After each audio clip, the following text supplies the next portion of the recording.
but don't spend your time on them if you don't have an interest or really are inquisitive about those things.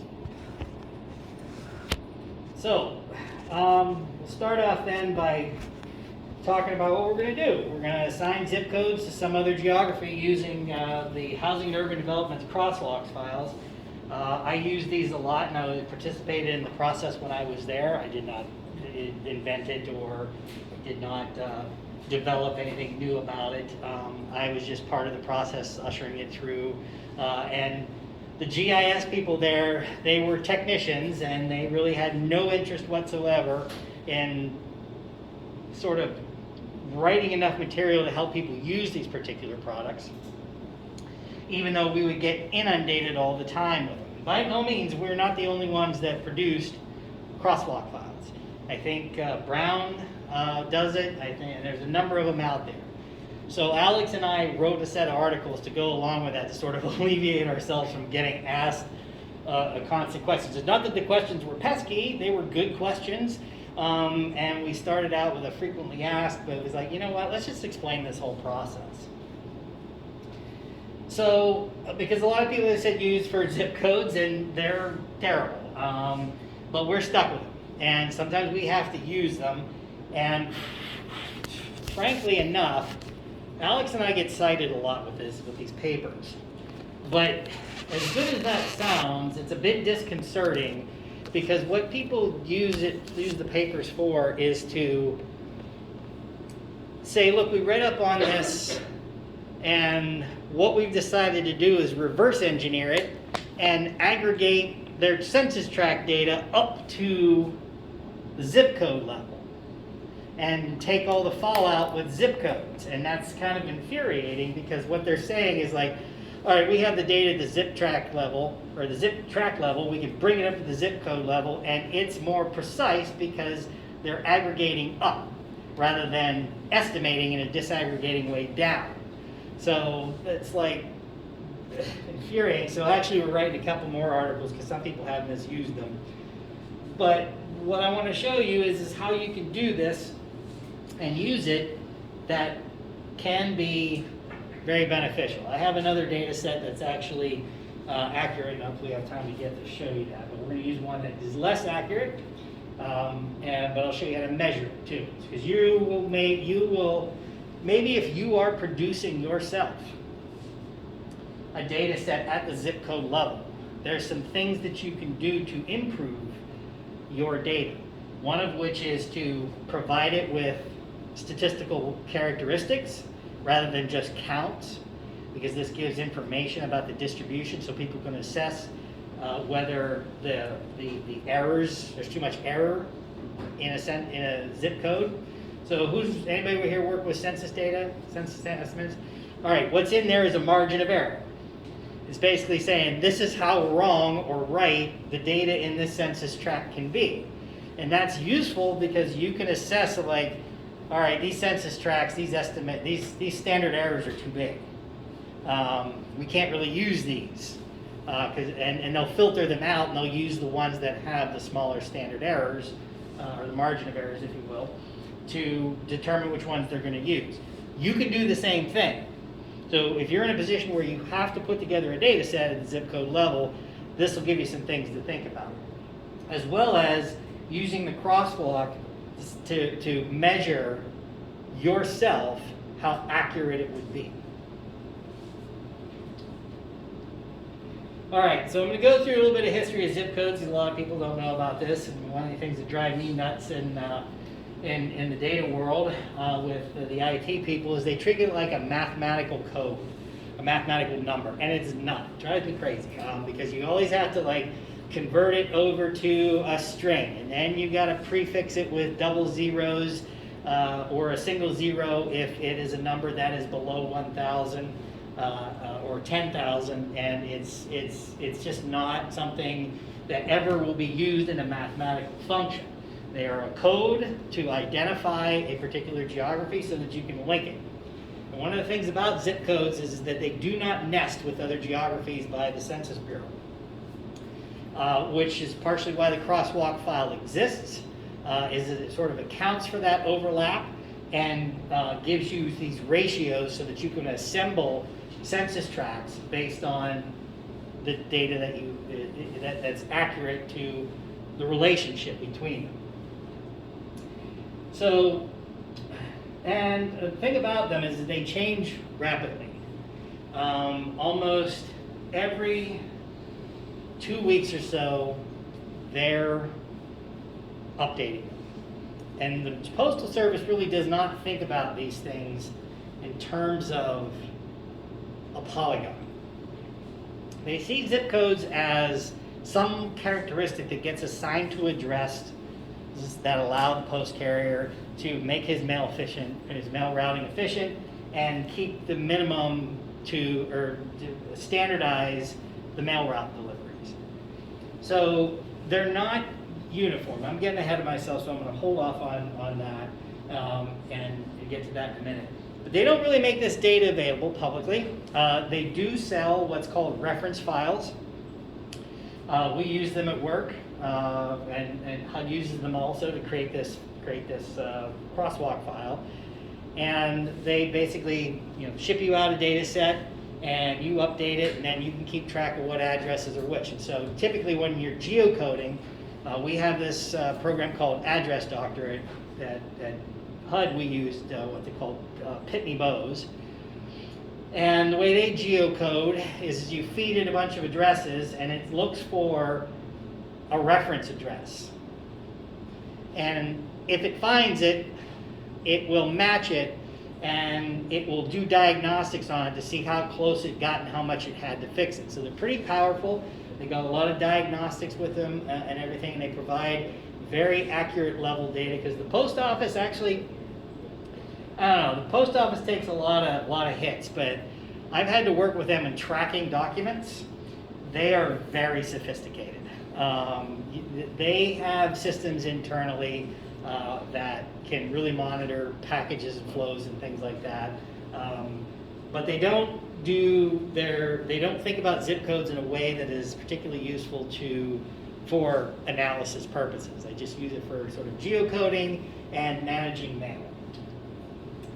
So I sort of talked about that. So now I'm getting into the idea of zip codes.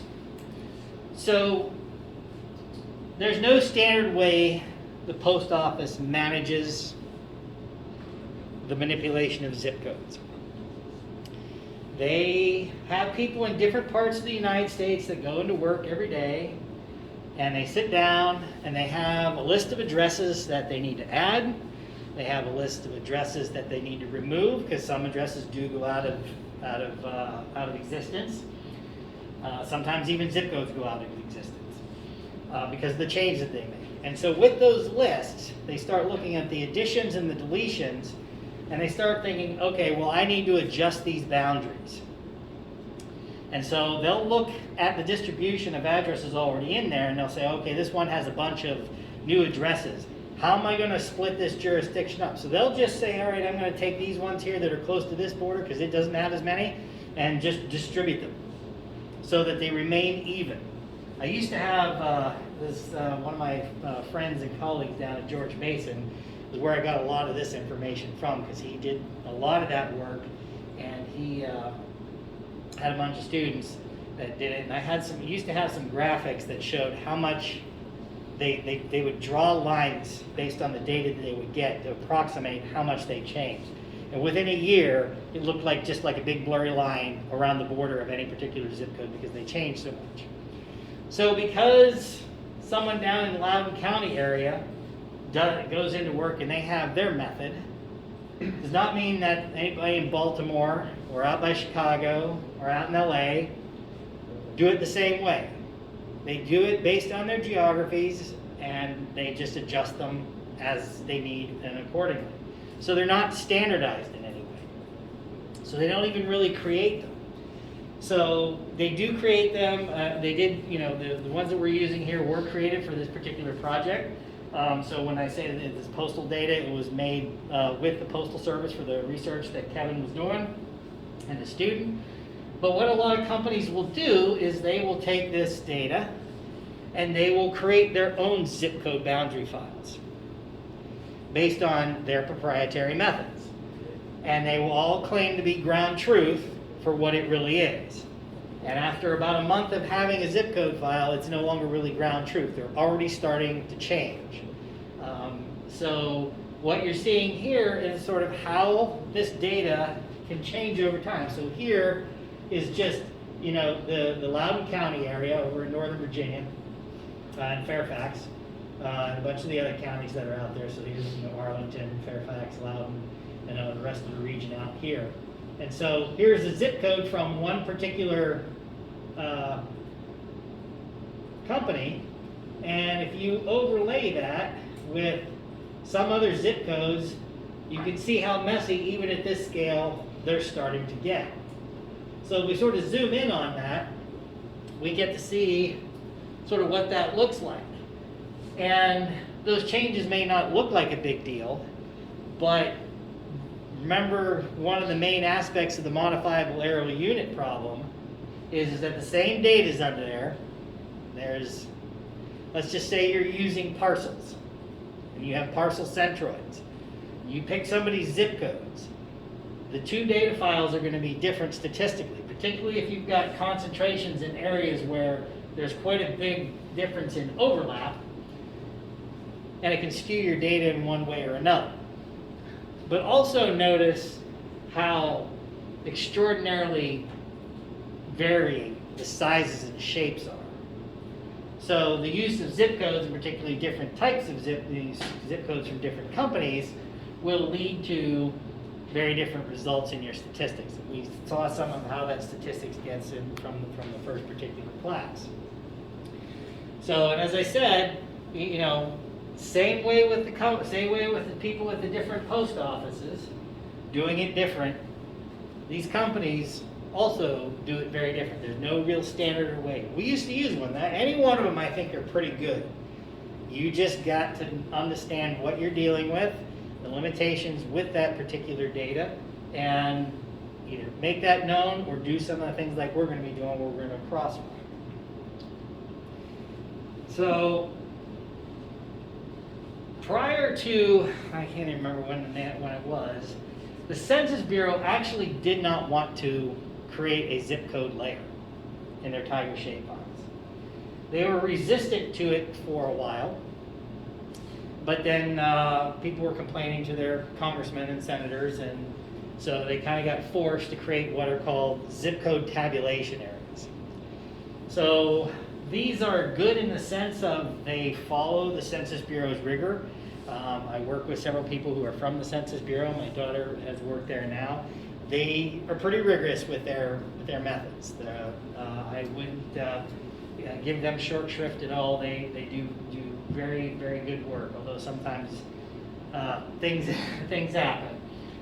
But so what they called were zip code tabulation areas, and so they're based off a certain point in time, and they get stale really fast because they can't update them like a company can, because a company's providing a product with added value. It's part of their focus on the product that they put out with the objective of making money.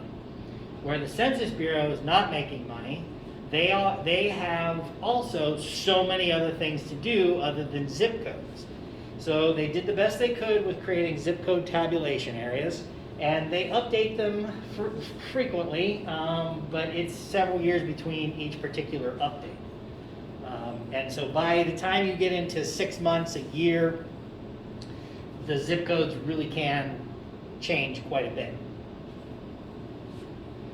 So there are some programs out there that put out zip code data that has geography data in it, which can be very helpful, and we're going to use that tonight in helping us with achieving our task of crosswalking, because the HUD file has a limitation, but they've improved it where they overcome one thing to make it a little bit easier for managing, and we'll go over that.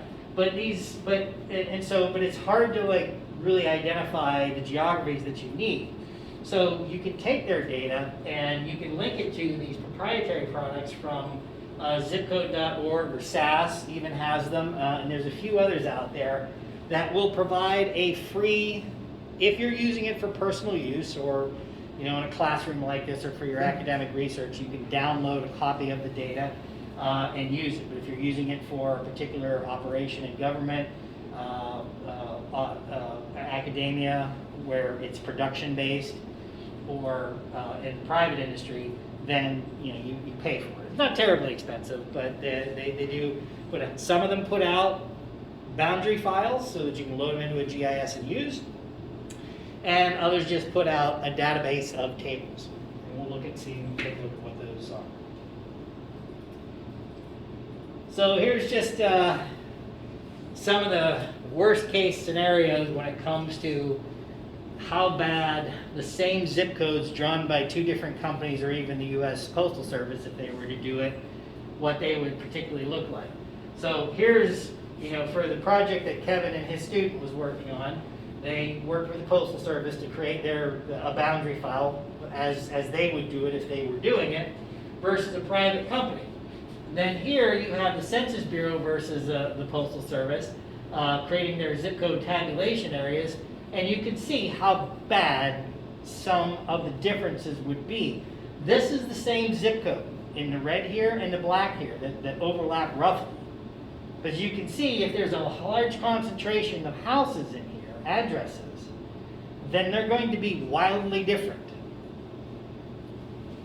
So this is, you sometimes it may take you examining the method that the company does, if they'll give it to you. Maybe doing some of your own statistical analysis on trying to find out which one is better suited for your task, or that you may have a method for figuring out which one's more accurate than another, or at least accurate for your particular purposes. But just be aware that these can, this is how bad it can be. So zip codes, this is part of the from that first paper, just to give you an idea of how much they don't overlap with other geographies. So the only geography that a zip code will overlap with is a census block, the smallest geographical unit that they use. But as it goes up to blocks, groups, tracts, counties, states, that overlap can go from very serious to mild. So what this table is it shows you how much overlap there is between census tracts, counties, and core-based statistical areas, which are commonly used in human geography and other social science-related work. So if you look, because the zip code, it's still here from last year. Oh boy.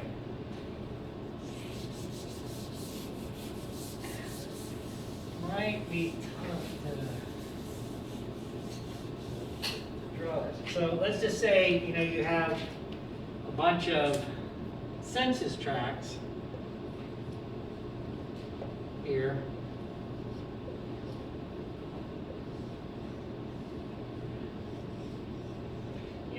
Varying sizes of geographies. Where in the more dense areas, you may see instances where one zip code will cross-cut a number of them. Where you get into other larger geographies, you may see instances where one zip code doesn't even cover it, because census tracts and block groups particularly vary in size because they're trying to capture the equal amount of people as best they can within a certain margin of error.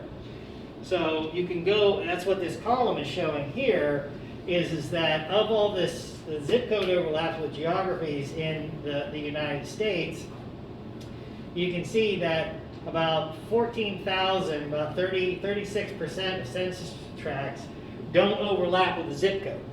So they're kind of inside of a zip code, or zip codes inside of the census tract. But as you start going up to 2, 3, 4, 5, 6, all the way up from 11 to 68 total overlaps, you can see that a good portion of them have at least 2, 3, 4. There's a bunch that don't have a whole lot of overlaps, But you even got, you got here, some zip codes overlap with up to like 68 census tracts and stuff like that. So those are sort of odd areas, and there really aren't that much to worry about. But notice that when you go up to counties, there's a lot less overlap because you're dealing with a bigger geography. So think of this one as a particular county where you got a whole bunch of zip codes inside of a county, but there's still a number of them, that overlap into 2 other counties. And so once you get up to the core-based statistical areas, there isn't much in terms of overlap, and then when you get to the state, there's even a little bit less. But they don't overlap. So in order to take stock of where an address is in terms of its zip code, the crosswalk file is created for this particular purposes so that you know which proportions are in which particular geography.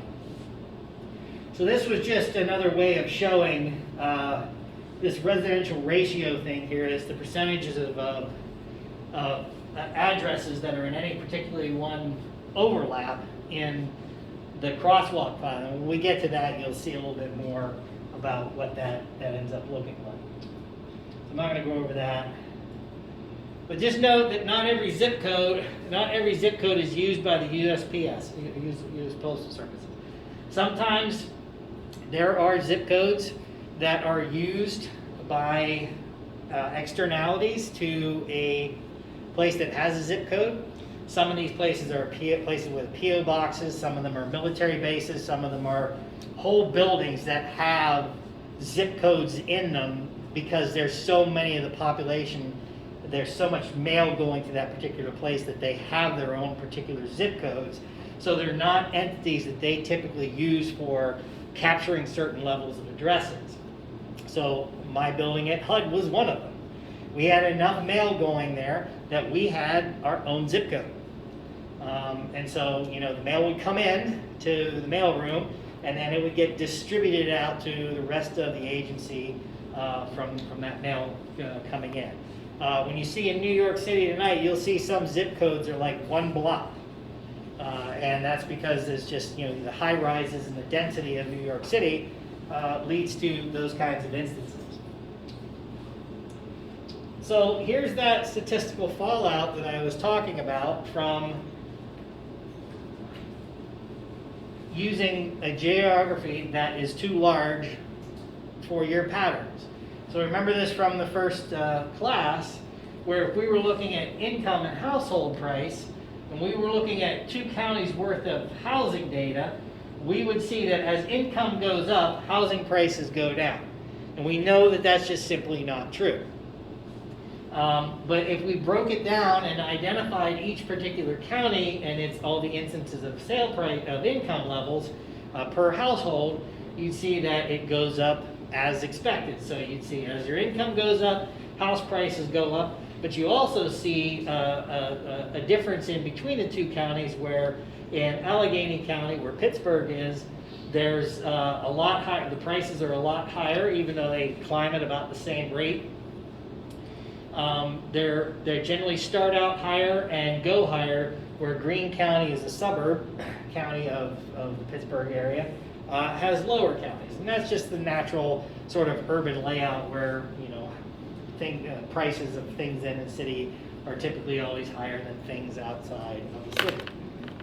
So this is what's known as the Simpsons paradox. And we went over that before from the earlier semester, where here we were looking at the relationship between crime and foreclosures, where this particular characteristic that we were including in our models was looking at residential instability, where at the census tract level, as residential instability goes up, violent crime goes down. We know that that's not true. We know this from empirical evidence. The theoretical mechanisms behind it don't make sense in this depicted relationship either. So clearly, we think something's wrong, but also notice there's a geographic pattern to it. If we go down to the block group level, we've now reversed it. And it is now following along with what we know from empirical evidence and the theory behind it. And the patterns have changed. So this is how much too large of a geography can wreck your analysis. And zip codes are even worse than that because they're not designed for standardization of anything other than mail delivery. At least I hear a lot of times people say, well, the census blocks and boundaries and stuff are all arbitrarily drawn too. Well, to some degree it is because it is a local process. But it is mitigated by the standardization of there are supposed to be certain amounts of people in each particular unit. And so they do the best that they can. Sometimes they look like they're off, but they have a margin of error that allows them to be off by a certain amount. But it's still, there's a method behind it that is for the purpose of analysis. So the Postal Service does not care about analysis. So as I said, even in modeling, when we did this study here, I said we found using census tracts, we had one type of relationship between residential stability and our various outcomes of crime. But when we used block groups, we had very different relationships. We had sign flips and still had variables remaining statistically significant. That's pretty dangerous for policy making if you don't get this right. So I'm going to skip a lot of this because we already went over this. I'm going to sort of jump right to here because we talked about how these get assigned. But I'm going to go and talk about how HUD assigns the data to their crosswalk file. So they have a level of geographies. And so because they have the U.S. Postal Service's addresses with reference points of XY coordinates, they can locate a address to a specific geography based on where the U.S. Postal Service has a XY coordinate for that particular address. So we have two different geographies here. Let's just say this is census tracts and this is census block groups, since one's larger than the other. That because we have an accurate address location from the Census Bureau or from the U.S. Postal Service, we can aggregate those to those geographies and make them remain consistent amongst each other in terms of where this data is. Now the modifiable area of the unit problem is being applied here, but that's just because you're using different geographies. So what they do with this process is like, okay, we know where these addresses are, and so we can keep track with our process of how many addresses that are of a zip code or a census tract that is split by another smaller geography. We can put those proportions in there. They don't put counts because that starts to go into the sort of level of privacy that they try to avoid. So if they know that they have an overlap, let's just say,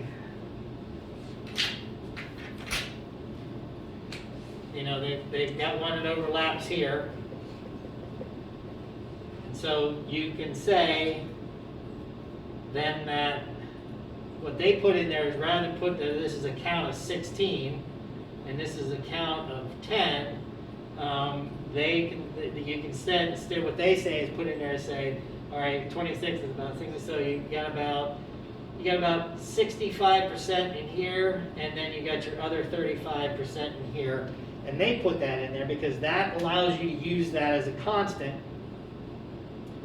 for estimating.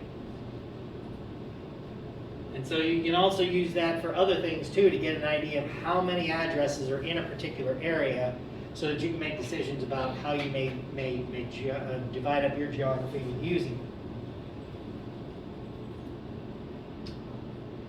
So this is what's typically in the crosswalk file.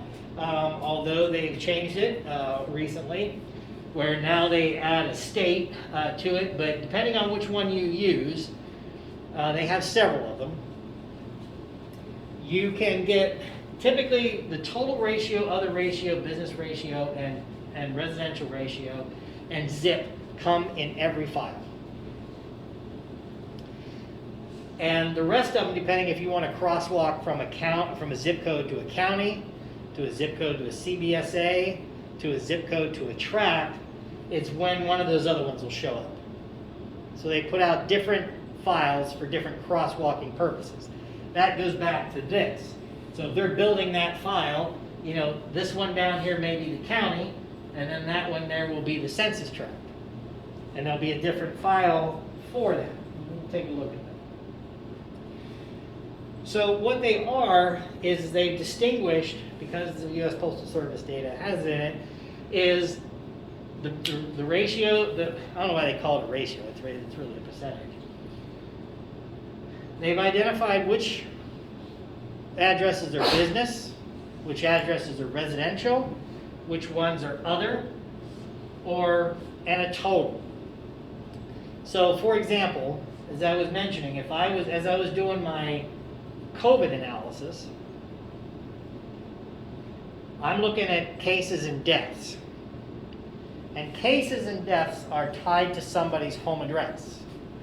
So if I'm going to crosswalk data at the zip code level of COVID cases or deaths down to the census tracts for deaggregating, I would use the residential ratio variable, because what I'm going to do is allow that to say, this is my distribution of residential addresses, and I'm going to proportionally divide up whatever count of deaths or cases are in that zip code amongst the residences that are inside of that. If I was looking at something like commercial burglaries, then I would use the business ratio. Or if I was dealing in something in monetary terms for measuring the economy, I would use business. Other ratio are things like any other type of address that's used, like industries or specializations, academic institutions, think tanks, things of that nature. They're not really residences, they're not really businesses. So, and then there's a total where in an instance like what we're going to use tonight is the total, because we're dealing with calls for service for rodent sightings. And so rodent sightings can come from any particular address. So there's no reason the calls for service, because we have mobile phones, we can call from anywhere. And that leads to a particular problem itself when it comes to this, we'll get to later, so you can think about what that might be. So in that case, we'd use total ratio, because a rat sighting could be at any particular address. So there are 4 zip code types: post office box, unique, military, and standard. And that's pretty much all other addresses. It's the ones we commonly use. So the unique ones are like what I was talking about, where we had our own at HUD, where we were a government agency. Or when I was at the University of Michigan, we had our own zip code up there too, because we were such a monstrosity of a campus. But you could have companies and nonprofits too. Some companies own entire buildings in Manhattan. That's why you kind of see some of them as one particular zip code. Military are specifically for the purposes of a base, to keep mail secure, as well as just managing the mail for a large group of population in one particular area. And then post boxes, those are to be a major distributor point for people who may live out in the territories or live out in the very remote parts of the United States where mail doesn't get everywhere. It goes to a particular post office box and it can get distributed there. But it can also be a post office box of your individual. But sometimes post office boxes themselves are a zip code themselves that serves a larger particular population. So this is what it starts to look like for the zip code file. This is sort of our glimpse into it. So I'm going to drive from here for the moment. So typically this comes as a vertical file. And what that means is that you've got your records and your zip codes and your geographies that are associated with it in vertical form that serves as a vector or a column of data. And each one of these so here you have zip code 2448. So you can see with this particular zip code that it cuts across 4 different core-based statistical areas or metropolitan areas. And so what ends up happening is that you can see that this is a code for that core-based statistical area, but you see this 999 here. This particular zip code crosscuts 3 metropolitan areas, but also crosscuts outside of a core-based statistical area, meaning that there is no core-based statistical analysis area. This is where 3 particular, I think this is out in Nevada, this example came from. And part of it lies outside of the metropolitan areas. So it doesn't get a particular code at all. Because core-based statistical areas are not contiguous like census tracts, states, or counties. They represent large metropolitan areas for the most part. And so what you see is if you look at any one of these particular ratios, if you were to add up this 0.63, 0.26, 0.2, and 0.9, that would add up to 1. Same way with this business ratio and other ratios. So that's why, and so this ratio also adds up. Now notice that, it's not all that different than these particular ones because these all sort of end up adding up in a column. Now sometimes, if you want to pivot it so that you have it for one record, for maybe geographical analysis where you're trying to measure between 2 different particular CBSAs, we can flip this over and turn it into a horizontal file so that you have one zip code for one CBSA. Now why would we want to do that? Well, that's because you don't want a one-to-many relationship. So, with zip codes as a geography, you need to have a horizontal file so that you can have one record per one zip code. So sometimes, depending on which way you're going, if you're going from, like, for example, zip codes to counties or core-based statistical areas, and you have to choose one, often the one with the largest proportion is used to be a representative of that particular core-based statistical area. So it has its flaws, but we're going to get around that, and we're not going to really deal with that because the bigger challenges are trying to bring geography down through disaggregation. So that's just a common practice that is used, but is not something we're going to focus on here. So just to give you an idea, excuse me, graphically, that table that I showed you here with all those particular proportions, it gives you an idea, the graphs give you an idea of how much overlap there particularly is in any one of these. So notice the residential ratio for zip codes to percent of zip code residential ratios to core-based statistical areas. All these are instances where there is no overlap, and there's only a few that particularly overlap. So as we go down from a larger geography here to a smaller geography, notice these lead-ups to the tails.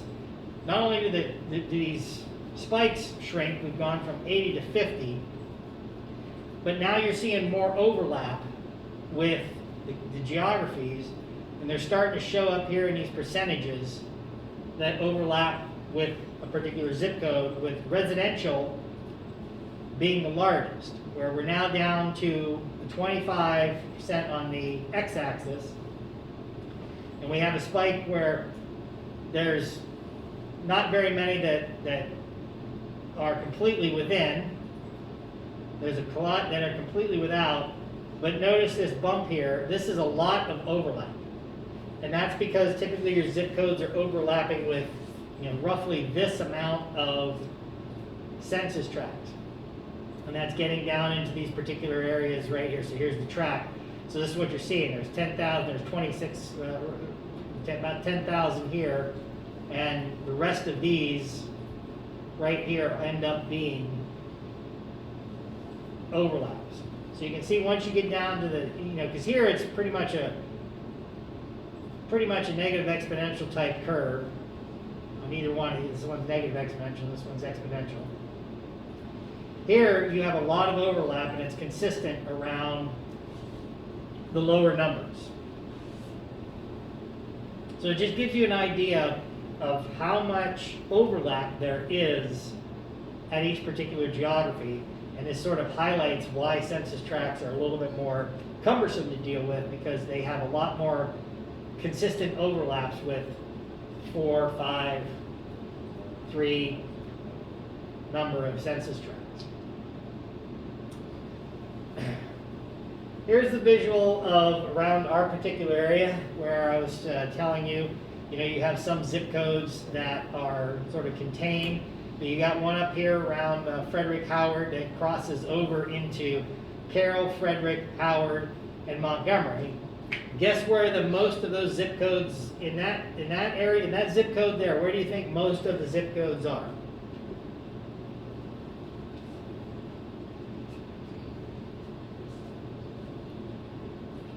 They're in this little part right here. I mean, a lot of them. Most of them are in that particular geography. So without the crosswalk files, using one of the other methods that I showed you, which does a more even distribution across that zip code, you would be taking a bulk of the addresses that are in here and distributing them more in these 3 particular areas as well. So the crosswalk file helps us mitigate that and get away from that particular aspect. A lot of other geographic methods either use like the amount of area or assignment based on proximity, and those have those flaws. Sometimes there's just equal distribution. But with the crosswalk file, we can properly give, based on the percentages of residents in each one of them, the amount that belongs in any one of those particular census tracts that's underneath it.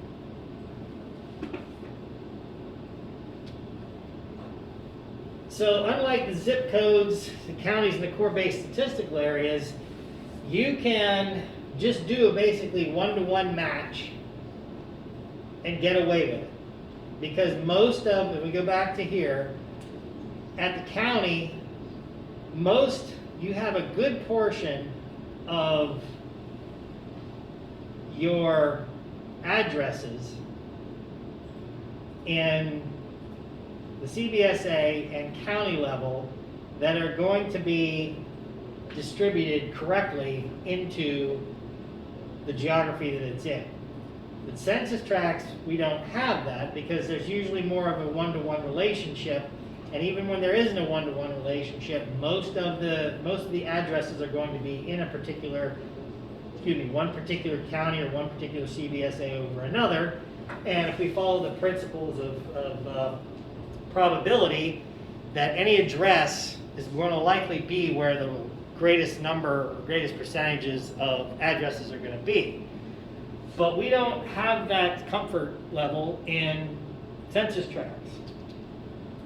So if we were to use a one-to-one relationship with zip codes to census tract, we say, all right, here's the relationship that we're going to use.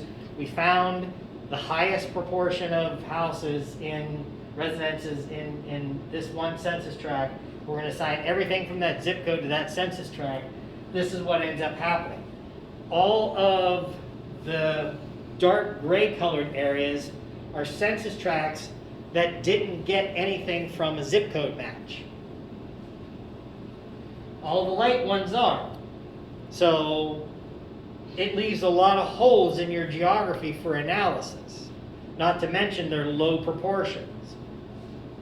So if you try to do an analysis on this, and we're all doing spatial analysis here, we know the issues with non-contiguous data, what that means for our types of analysis, but also we have estimates of what's really in that census tract that are very off. The counties, you can get away with that. I mean, if you look at Let's see what time it is. All right. Getting a little, we get to the cut of the chase here pretty soon.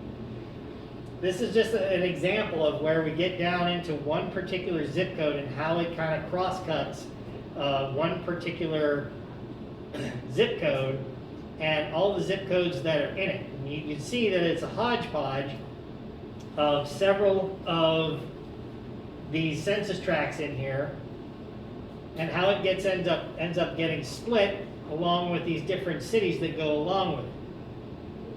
So you can see that 23% of this particular census tract could belong in either this side or this side of the zip code. So if you do that one-to-one thing and you take that 23%, it's going to go to one of these and not the other. When you can see that there's, in that census tract, there are other particular percentages in there that can make this more complete. Now, don't worry about sort of keeping track of this. This is it all in the first article that was where I was the first author. The practical stuff is where Brett walks through is the one with Din as the first author. So you'll be able to read about this in grid because it gets kind of complicated and really sort of trying to understand these. This is why we wrote the articles, because people were asking these questions like, how do you make sense of these particular things? So as you can see, we have a zip code that overlaps here, and we can see that we got residential ratios of 80 and about 81 and 19% in this particular one, where this one has 4 particular overlaps. And you can see that it cross-cuts 4 particular counties. This one only cross-cuts 2. And these all add to 1.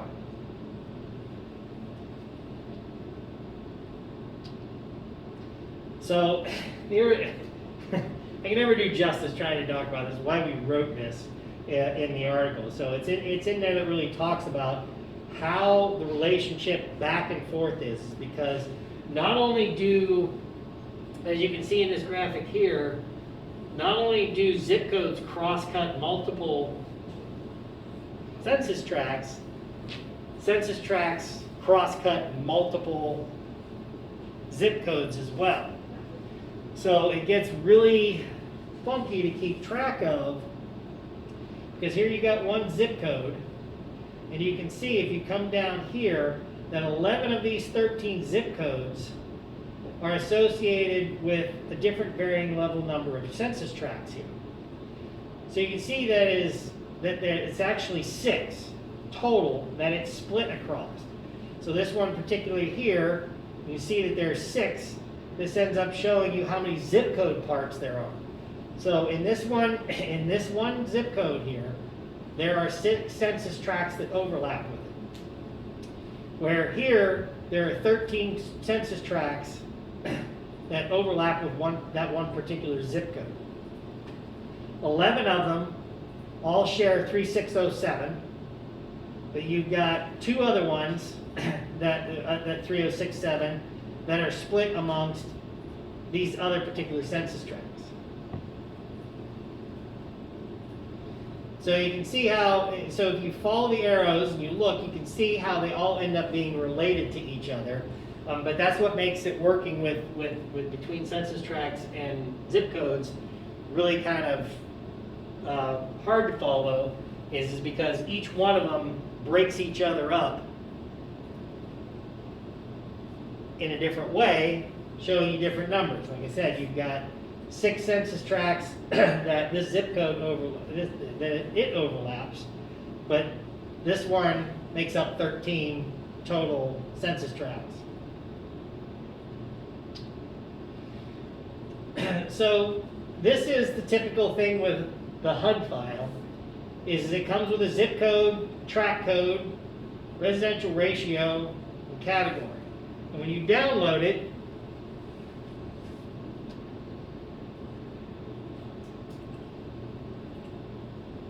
this is their file. When you download it, you're going to download for the entire United States. So the problem with that then becomes if you're working with a specific geography like New York City, how do you figure out what these are? You can easily go, because all you got are zip codes and track codes. There's a lot of zip codes in New York, or whatever geography that you're in. This isn't helpful when it comes to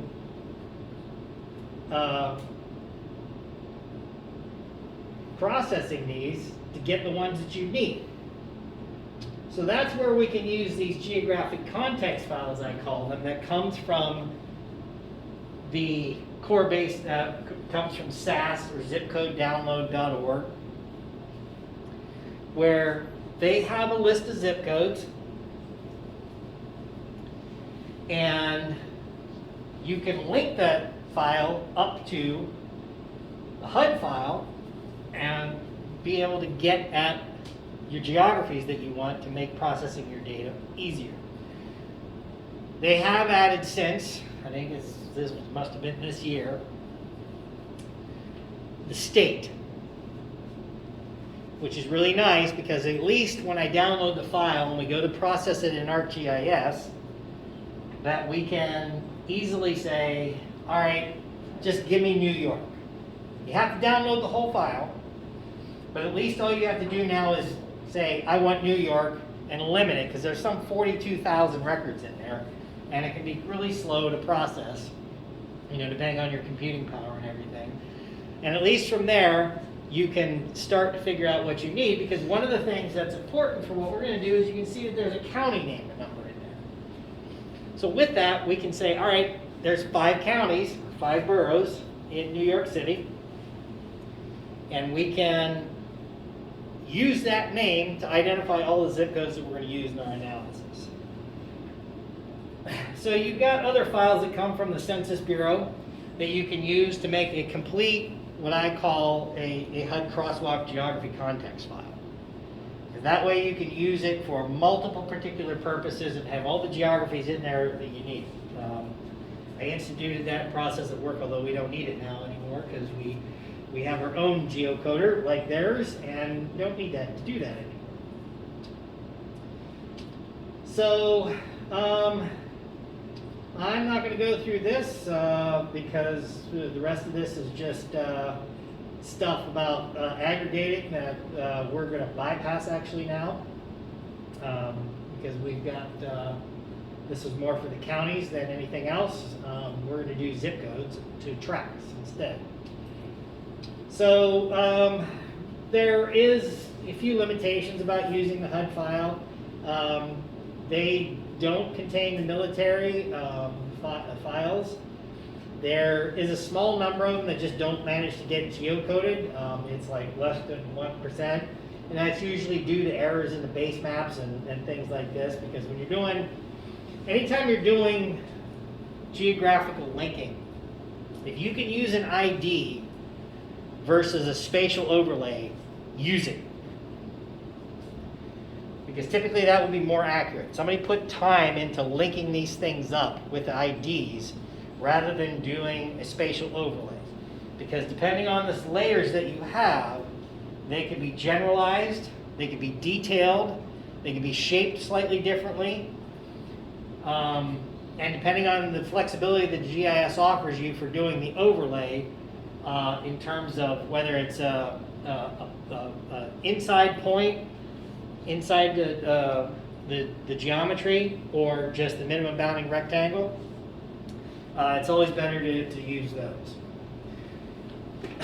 So typically about 5%, about 4% won't match the HUD files because there's just a bunch of unmatched zip codes out there, PO boxes, other non-matches, things of that nature. So just be aware that about 5% of them won't ever match. And they're not typically places where a lot of research is used. These are places like the territories or rural parts where there's less research unless you're in agriculture or geology or things of that nature, where things are very different. Again, there's other files out there to use, but the HUD's is pretty robust and it's free. All right. now we're gonna get it. So one of the first things I want to show you is what I did. Any questions on any of that stuff? Like I said, the paper, if you read that, it does a better job explaining this every time, better than me. I mean, I've been delivering this for a while, but some nights it goes well and other nights it goes bad. Tonight I felt was kind of somewhere in between. So if you read the article, it's not very long. The longest part, the hardest part that'll be slow to read is where I discuss that table that shows you the linkage between the 13 and 16 and things like that. But it's all there, not very long read.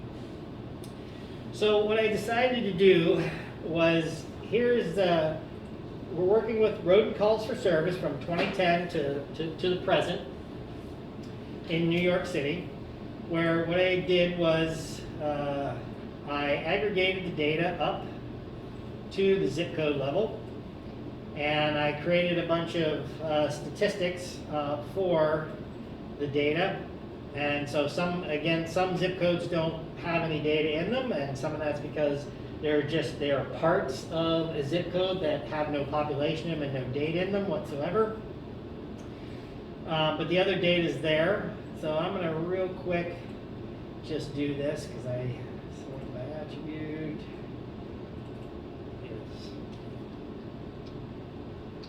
It'll be easier to see once I start working with this. So I'm just going to really calculate these real quick.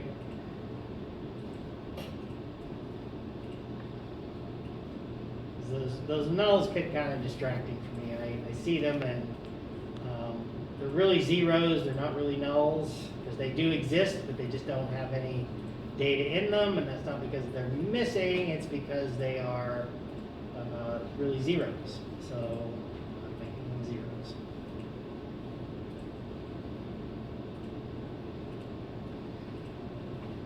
All right, so what I did is because I have the actual count of rodent calls for service, and I did this analysis where I showed so all these means, standard deviations are from, I aggregated the rodent calls for service to both census tract layer and the zip code layer. And what I did was I created summary statistics on the census tracts by zip code to show you how much variation there is in terms of how bad zip codes can be in capturing different levels of counts or other statistics at more local levels, such as the census tract.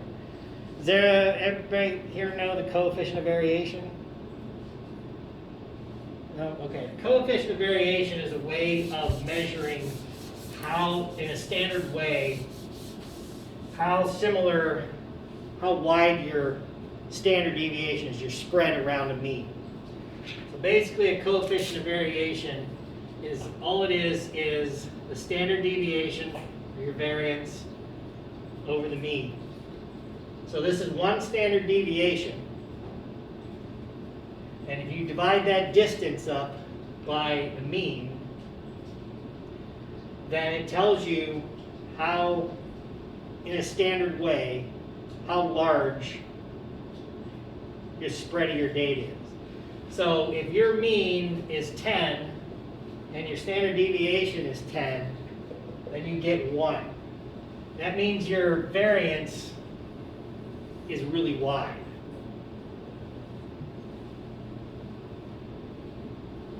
If your variance is really low, then you get 1, and that ends up being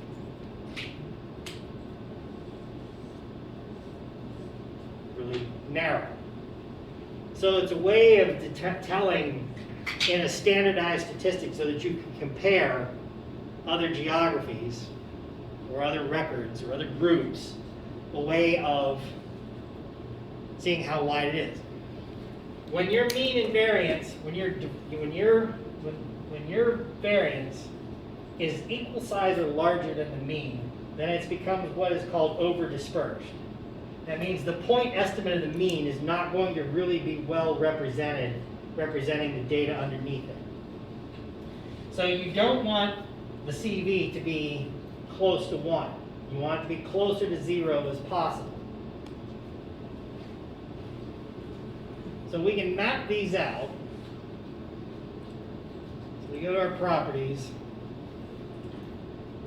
our quantities here, and we go calculate that variance, our coefficient of variation.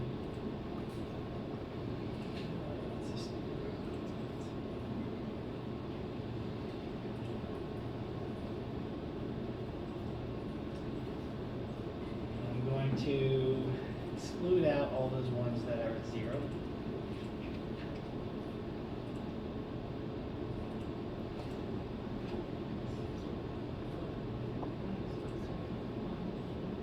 So what you're seeing, I'm going to actually put an artificial one in here. Whoops.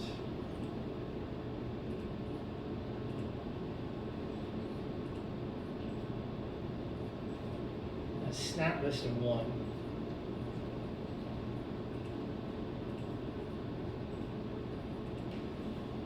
So all those ones from about 1 and above are all geographies that are over dispersed in terms of the variation in them. Let's do this instead. Let's sort of show you what this looks like. Change this color scheme. So I'm going to change this to a comparable color scheme. And I'm going to do the same thing with the, I actually have the totals here myself, keeping them up because I want, so in the end I'm going to want you to compare, to be able to calculate the difference yourself. So I go to properties, I go to quantities, and I go to the totals, and I standardize to the geometric interval. Now we can sort of zoom in here and see how bad some of these things are when it comes to the pattern changes. So just right here, for example, you have in the census tracts, you have an area, or the zip code areas here, you have some that are really low. But when you turn that off, you end up seeing that there's actually quite a few in there. But it ends up capturing some that are low versus ones that are really high. So because of that, it ends up making it really a very different pattern. So this zip codes are, as you can see, are just terrible at this particular. Oops, I'm mapping the wrong thing. Let me. So it didn't look quite right, and I couldn't quite pinpoint what it is. There, that's a good one.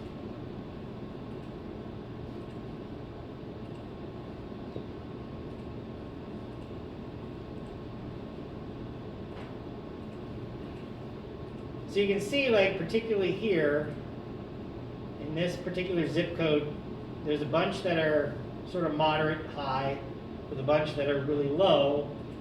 And that zip code, because of its odd shape and its size, end up exacerbating these particular problems. So it's very acute here, and that's what the coefficient of variation shows, is how bad that really is. Go back and I change that back to the coefficient. And I standardize by the interval.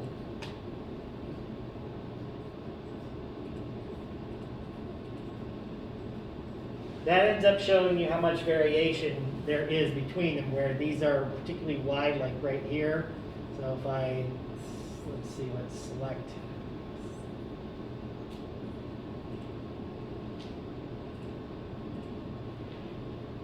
So we turn this off. Whoops. Yeah, I'm not going to highlight. Anyway, you can see the idea there. The reason why there's a huge amount of it, the CV is high there, it's one of those ones that are above 1, is because you've got a real dense area here for rat sightings, but you got a bunch of them that are outside. So hopefully this highlights how bad these particular geographies are in exacerbating those particular problems. So we're going to try to mitigate that by crosswalking. We're just going to say, for the purposes of the exercise, we only have rodent calls for service at the zip code level, but because we know rat behavior does not really go beyond something like a census tract, and even then it's questionable, this is a bad geography to use for us because their spatial ranges don't really fit zip codes. They can't travel that far, and when they do migrate, it takes them a long time to move into particular directions because they have colonies. And so if I'm studying this, zip codes are not going to do me any good. The Department of Environmental Works, they're like, nope, sorry, we got to protect the privacy of these rodents.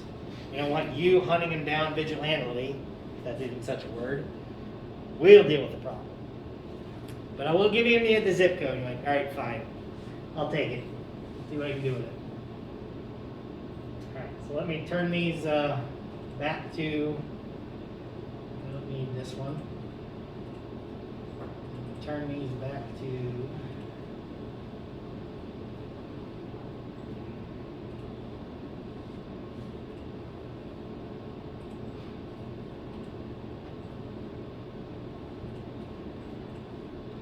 all right. So what I'm going to do now is start to process this data. So I've got my zip code data here, and all I'm going to really be concerned about is this count here. I want to distribute these numbers down to the census tracts that are associated with any one of these particular zip codes.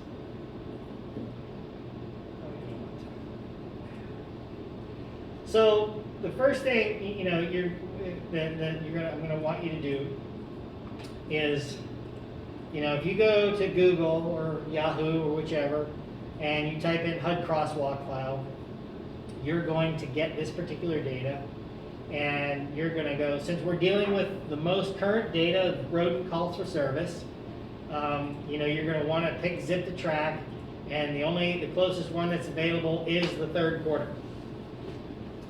Because I'm going to want you to download this data and process it. So I've already downloaded the data, and I have it out here, and I've got my data here. So this is the file. This is actually, I'm using the previous quarter worth of data just for demonstration. I want you to use the most recent quarter. So that's what it looks like comes out. It'll say zip_tract. It'll give the date of when it was published, and so since this was second quarter, 6/20/21 was the end of that second quarter, and that's when they ended up publishing it. So I've also got my other geographies here that I want to use. So these are all CSV right now, so if you open this up, you'll see that HUD already has done me a favor. And at least, if I run this real quick, you'll see that there's some loading it into memory, because you do have to load it into memory. ArcGIS, for some reason, will only load into memory for view the first several records, 2,000 roughly. And even if you do a search, it will only search on those that are loaded in memory. So you've got to hit that little button there to get it to load. So as you can see, they have a preferred city, which is another added benefit, which is nice. Their zip, your tract, and your ratios that I was telling you about. So we know that we don't want to rely on New York City because New York City is not all of what we are dealing with in here. because there are multiple little place names that are inside of New York City that we don't want to, that are not New York City, that we would have to know them to download.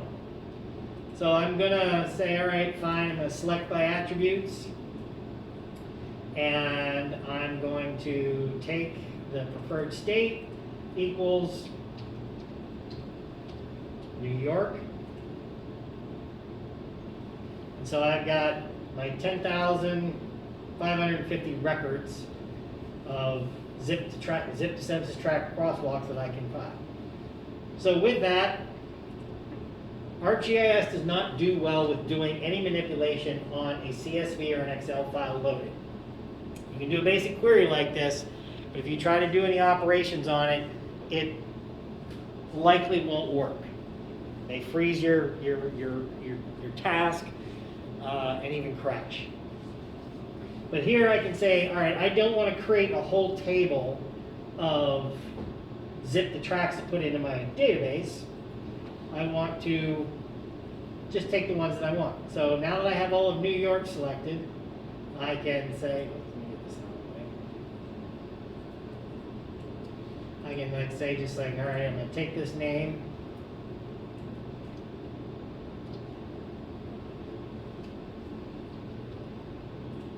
And I'm going to go to export. I'm going to find my geodatabase. And I'm going to drop that in there, give it the name of New York, and let it create it as a table. And I can dispense with this because I don't need it anymore. Because all I want to do now is identify these 5 boroughs here. I have at least, for storing something in my database, because I have to, because if I use it, continue to use it as a CSV file, I can't use it. Now, why did I do that, and why did I just try to find the New York ones? Well, remember, they're not in here. We would have to go find out all the zip codes in New York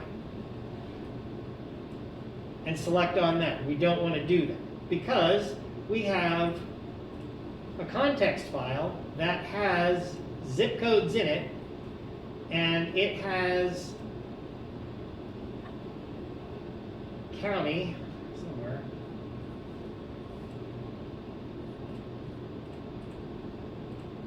There it is. So there's my zip code, and there's my county. And that's going to help me identify the ones that I need, but I need to put this together with the other. So I'm going to actually get rid of this one because, see, this one's by another company. And you can see that it has city, state name, state abbreviation, code, MSA, but it doesn't have county. So, you know, be aware that sometimes they don't have all the information that you need, and you got to get one over another. I will provide you this file, so no worries about finding that. So I need this one. So I'm going to take it from a CSV file too, and I'm going to export it into my geodatabase.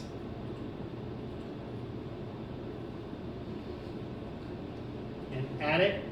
And here I don't need any more of those CSV files. I have everything I need in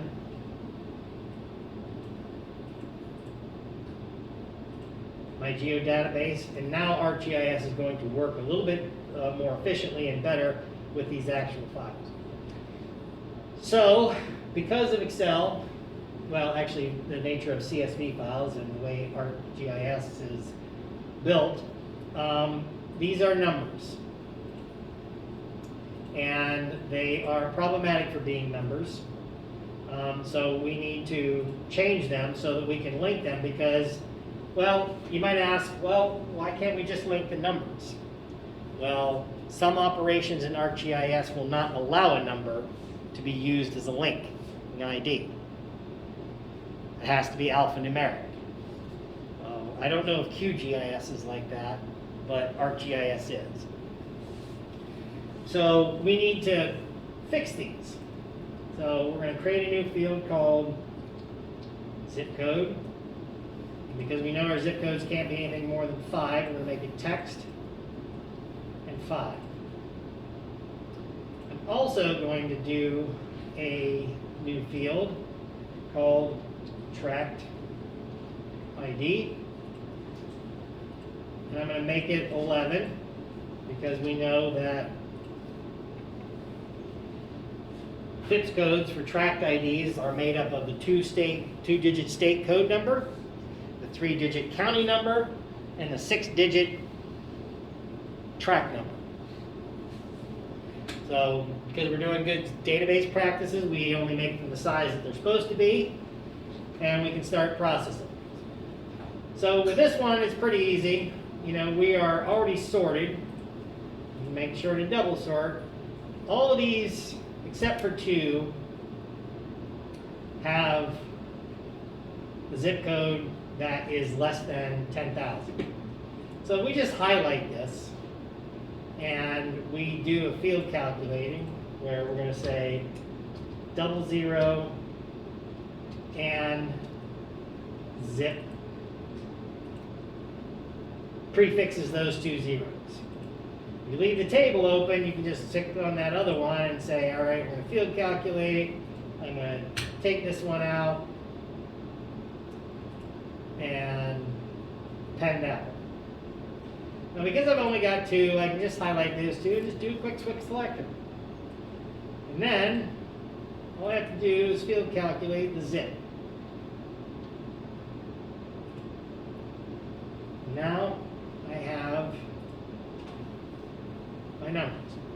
Now, I don't need to do the same thing with trying to prefix anything for the tract because this is all New York, and since that first code is 36, we don't have to worry about appending or prefixing any particular zeros. I can just simply field calculate that tract number over there. So as not to get confused, I'm going to delete this field because I don't need it anymore. Because when you're linking data and you're merging data and things like that, it can get really kind of messy. So it's better just to have exactly what you need in a data table and leave it at that. Actually, I'm not even doing a practice that I should be doing that I advocate in my geoprocessing class, whereas to create a scratch database where you put all your interim files so that your production database, the one that I'm working in where my analysis is not polluted with a whole bunch of files that I'm using to process data. So, but I'm beyond that point. I don't want to start anymore, so I'm not even doing what I teach in practice for another course about good data habits. Sorry about that. All right, so we did that. We have to do the same thing with this file, and it's a little bit harder because we got a little bit more to do with particular zip codes. So we don't have to do it with tracts in this case, but we do have to do it with zip codes. So I need to create another field. I'm going to make it the same as I did before, zip code. I'm going to make it 5. So here, as you can see, I've got a lot more that are not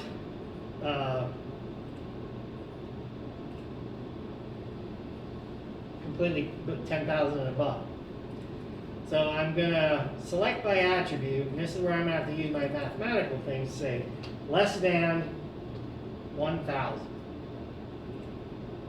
So now I have all the 194 of them that are less than 1,000, and I need to prefix each one of those with a 00. Field calculate.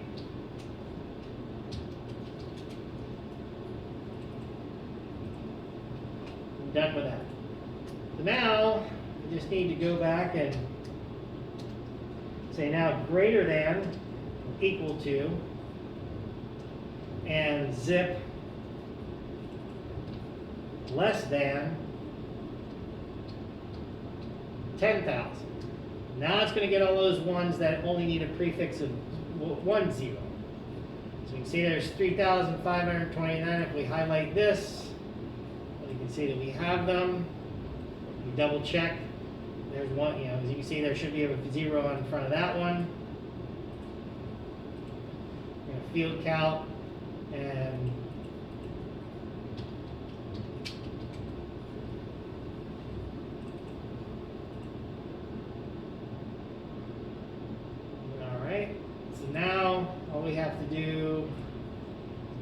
can say greater than or equal to 10,000. We have the rest.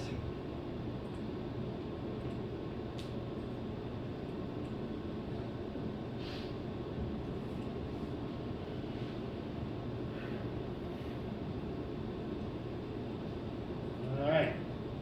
This will be a good task for R, but outside of ArcGIS, but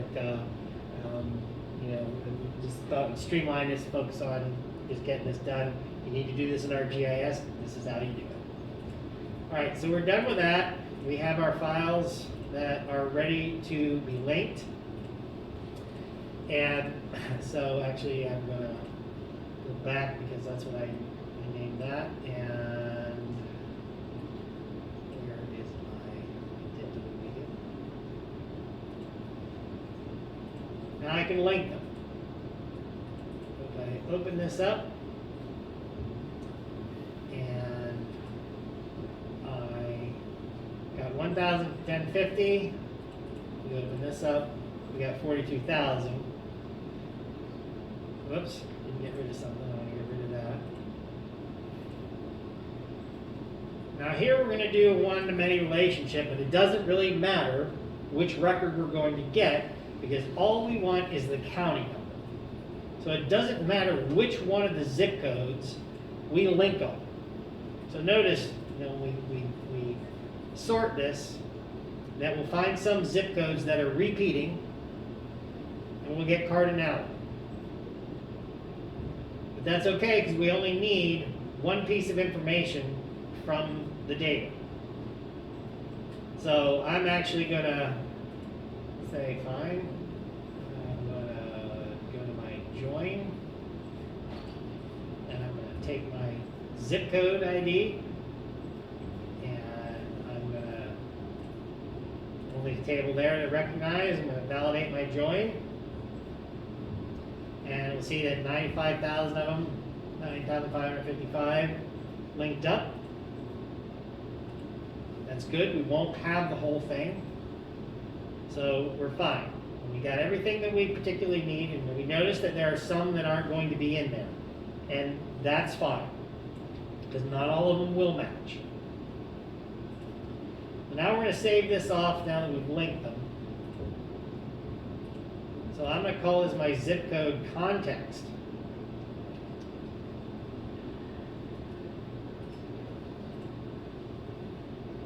The reason why they're not linking up is because we only got a certain amount of data. We'll load this in. I no longer need to keep this join. If I go to my context file,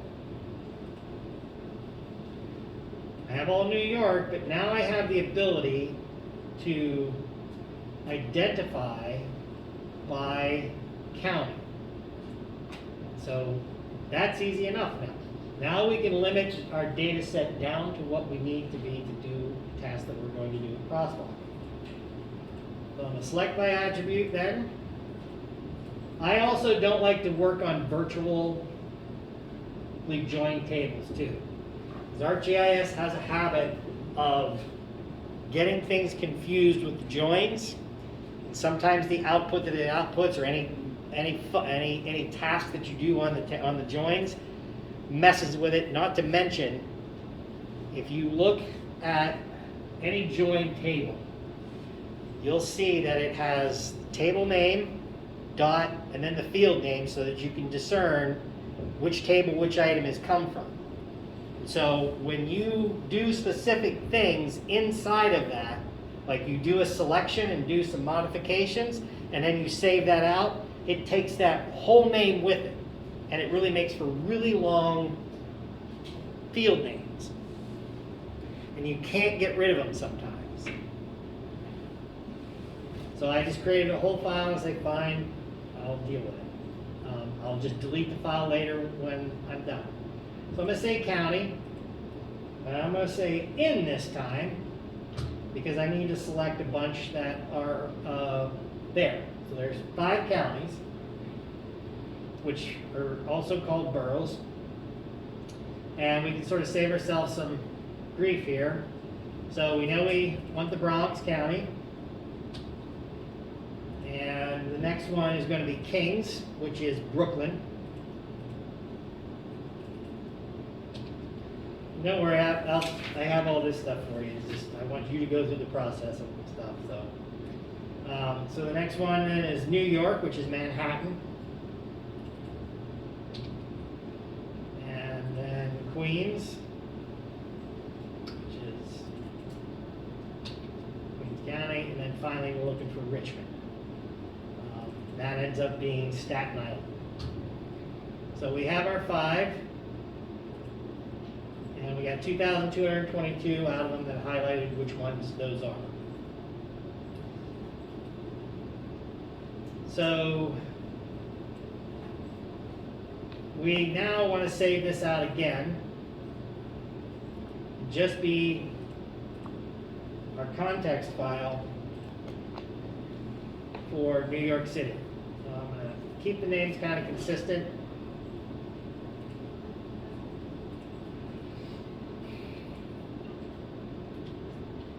Just going to call that NYC. I'm going to say yes, add that to the current map. Let's see, just for the sake of it, we turn all this off. See how accurate this is. See if these all end up being no. Oh, they put the borough in there. So see, this is what I mean why you can't rely on city from another context file. Remember the other context file didn't have the county name in it and it had city. And that's because if you look at the primary city, those are all places out on Long Island, out in Brooklyn. These particular ones here, Flushing's out there. So you can't just think they're all associated with New York City because that's what the 5 boroughs end up making up, and why we have to go with the counties. Otherwise, you have to identify which one of these cities belongs to the boroughs and go from there, and it's not a good idea. But if you are wanting to link these, because these do have place name locations, that's another aspect to the analysis that is done in the other class, where you link these, because these are places people know. They're called primary city, but they're really neighborhoods. They're neighborhoods where there's a sort of central business district known as Flushing, or Flatbush, or Fort Apache, places like that. So now that we have that one saved out, we can say, all right, fine, we have what we need. We now have a context file that allows us to make more use of the HUD file, because there's a number of things that we can do. And we're going to be doing it by census tract, but you can also do a lot of analysis on any of these other geographies, whether it be area code, the city, or acceptable city. It gives you more options. And like I said, you could build more geography context in this to do a number of analyses. I mean, like I said, before we got our address doctor software, we used to use this for reporting all the time, because we could roll our data up into so many geographies once we built this file. Right, so I'm going to be tidy here. And I'm going to delete, whoops, I don't want to delete that field. That object ID, this is just artifacts that come from linking data with ArcGIS.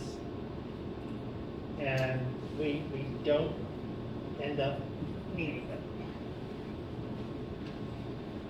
All right, so how are we gonna, what is our next step? Well, we're ready now to start crosswalking, because we have our HUD crosswalk file here.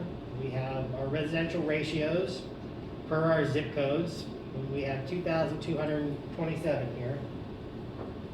Now we need to link up our data to the zip codes. Because we now have our zip code data, or zip code here, we can link up our zip codes and get the count. So I'm going to create a field here So count total, and I'm going to make it a long integer. Even though I think all we have is short, but I'm going to keep it as is. Because what I'm going to do is I'm going to take the data from my zip code layer, which is this one here. Remember, this is the one that has my sum of rodent calls for service. So I'm going to go, so that, you know, this part's all in the paper. So I'm going to join on my zip code, and I'm going to find my New York City file. Where is it?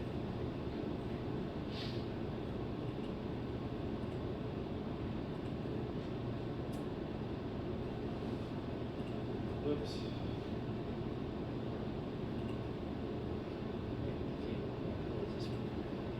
All right, so here we go. So now I'm going to join, and I'm going to pick my zip code. I'm going to go find my layer, which is my ZICT is here, and this is the equivalent to that, ZICTA 5CT10. That's a census code. It's going to validate. I'm going to say, all right, got 2,155 and 2,220. That's expected. There are some places, as you saw, there are no rodent calls for service, so we should expect to see less. The key thing is not to see more. And I'm going to go back over to my count, and I'm going to transfer that over, because I don't need all this other stuff. I just need the counts. So I'm going to go to my field calculator. See, this is what I mean. If you do a lot of virtual things with virtual joins, you start modifying this. Instead of just residential ratio, if you save this off after doing some manipulations, it'll turn that residential ratio field into that whole name. And it's really cumbersome. All right, so I'm going to go find my sum.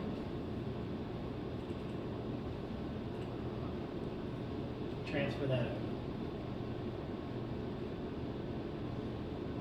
Make sure that's right. Let's see. Yep. So I'm going to take my join off. Oops.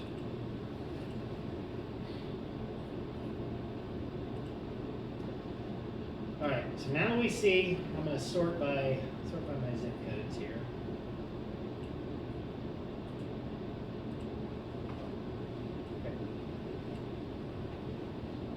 So you can see that you have the repeating number of counts in there, and that's because you go down here and look, we can see this is all the same zip code. It's 1002, these are the residential ratios, business and everything like that.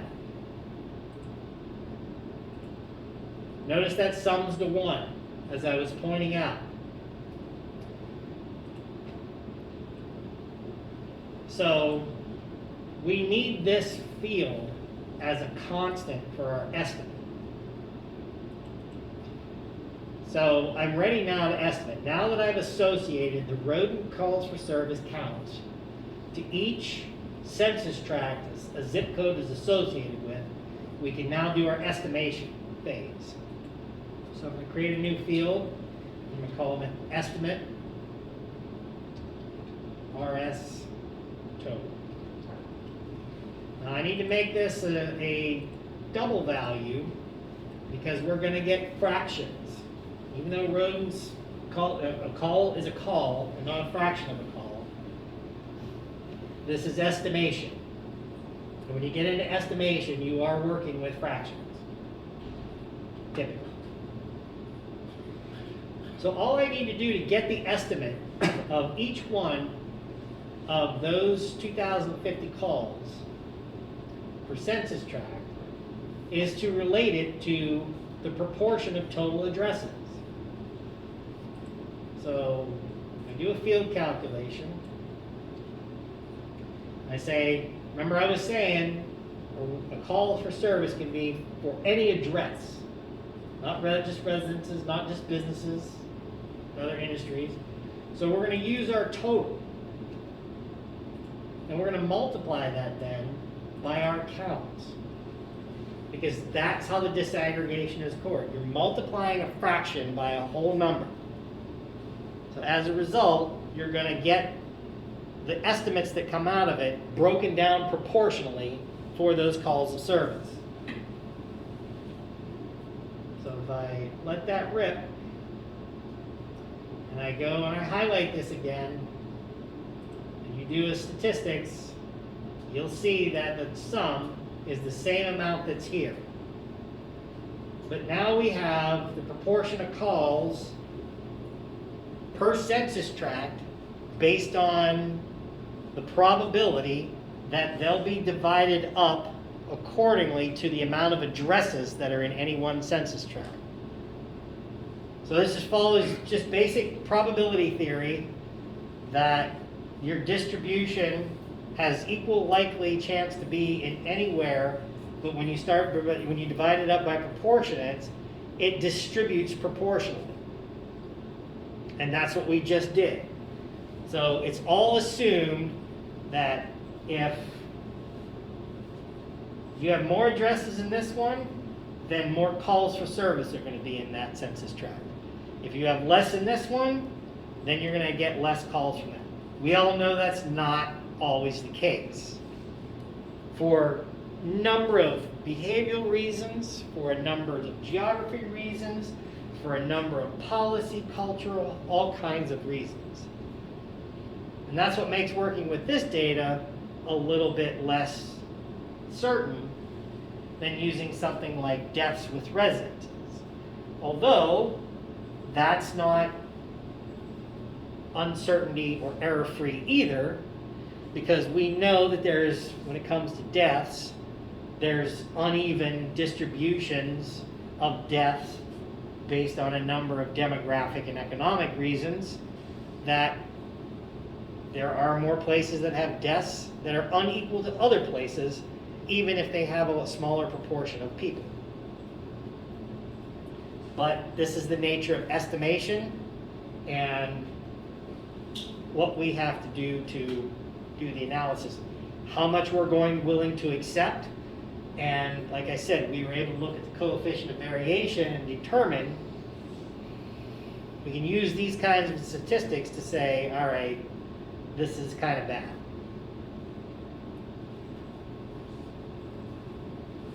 Or good. All right, so now I have my totals. And you think, oh, we could just link these up. But we're not done yet. We only took care of the parts of the zip code splits.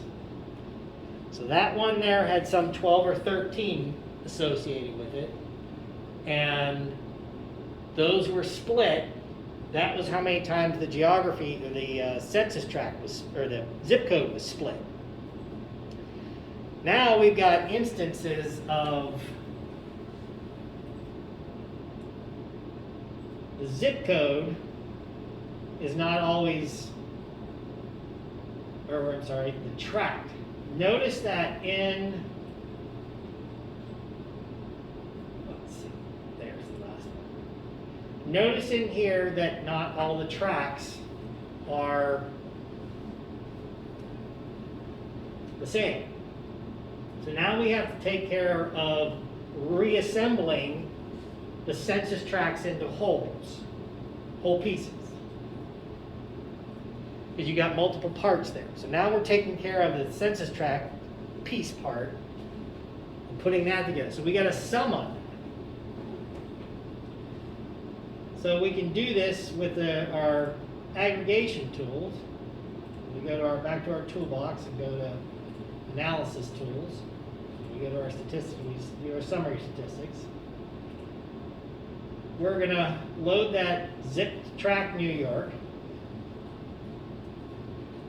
And take this.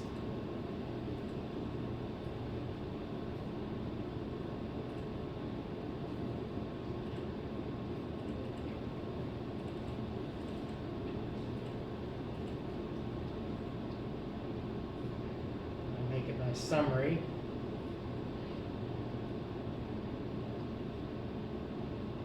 My tract. So what I want to do is I want to go find that estimate. And I want to sum it up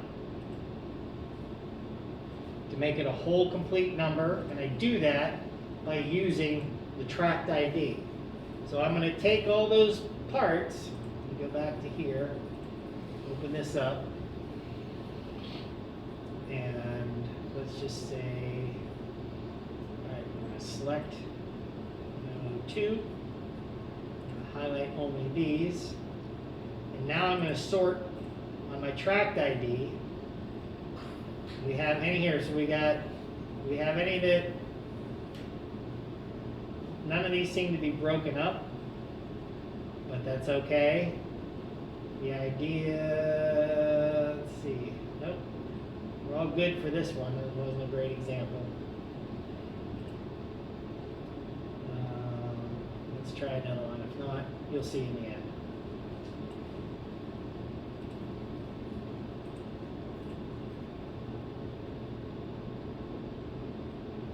Nope, none of them do. So, but here's the thing to note. There's 2,222 records here. And in our census tract file, there's only 2,164. So there's a few of them that need to be aggregated because they're split up. So that's what we're trying to do, because this number in this crosswalk file can't be larger than the number of tracks. Otherwise, you run into the cardinality problem, and you're picking whatever first record comes from a duplicate to be put in there, and that's not only it being arbitrary, but it's not the correct estimate. So this is where we're going to take those totals and sum them up.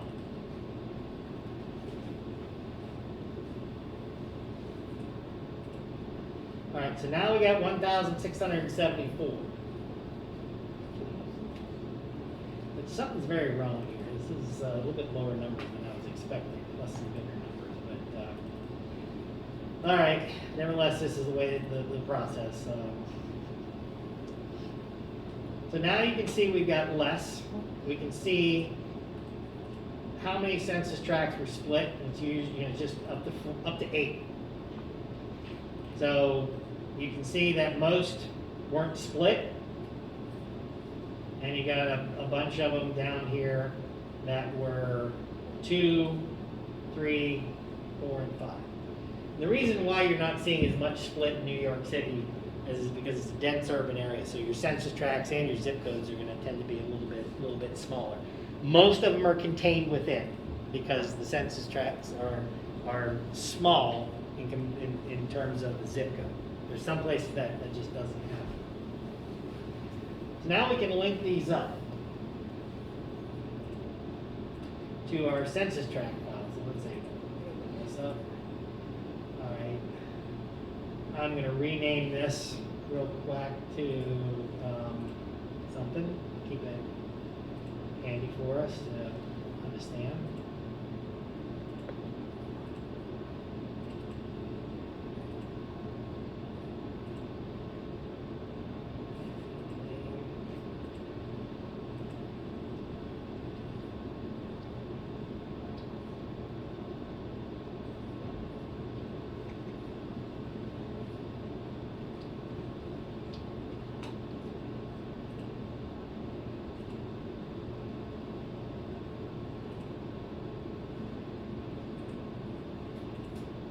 So now I'm going to add this over to my data. I can link it by zip code, but I want to make this permanent. So if I go down to joins in the toolbox, add join and remove join are the virtual forms of a join. A join field allows you to take a field, a table, a layer, and link. Oops. My FIPS.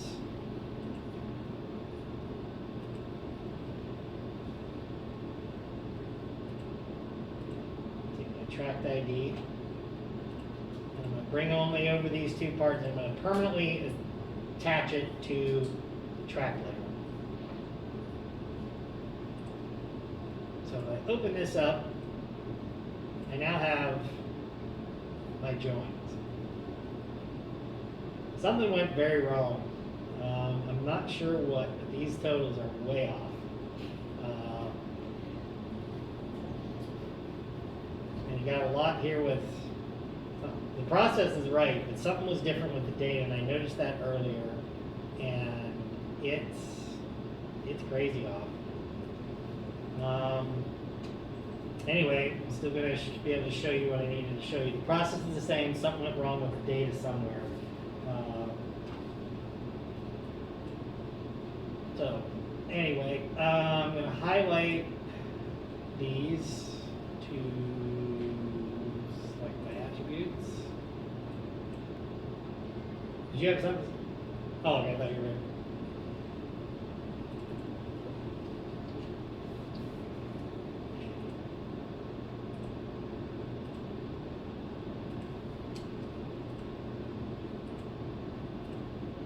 Yeah, when I saw that 2050, I was like, that's high. I don't remember any of them being like that. So now we've done our estimates, and we now have them linked to our tracks. So if let's just see what these sum up to. So they sum up to 112,038 roughly. We only have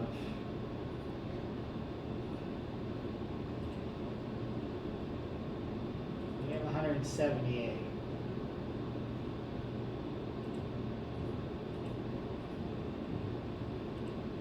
Yeah, there's some that just weren't missing. I'm not sure what went wrong there. Something with this data. I'm gonna have to check it before I post it. Anyway, now we can map it. So if we go down to properties, we go to quantities, we can go down to our estimates.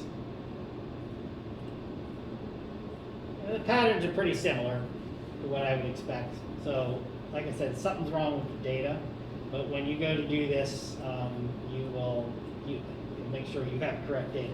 These are the patterns that I was expecting. And typically what is, particularly for natural breaks. Now, if I go and I pick a color scheme or classification scheme that uses a geometric interval, that gives us a little, more spatial smoothness in our spatial variation.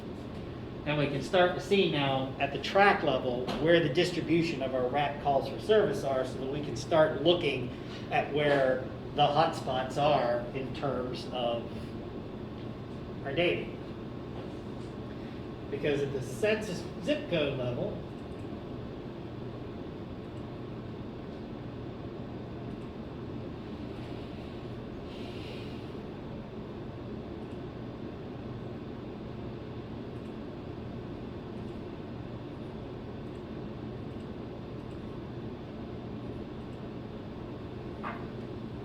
it provides that level of granularity now to see how these kind of, it's hard to compare, but you can see the differences in that we have these spots in here. And what I'm kind of seeing is there's some geographic aspect to the data here where you can sort of see sort of whole sets of block groups. It's very, very blocky and stuff. So it's just something's weird with the data there.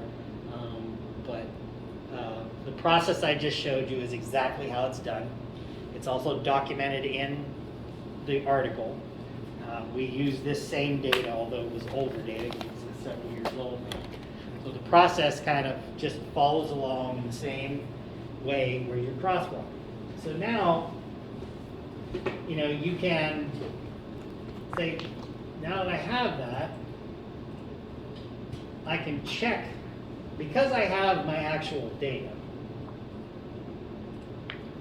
I can add a field, I can call it different between actual and estimate.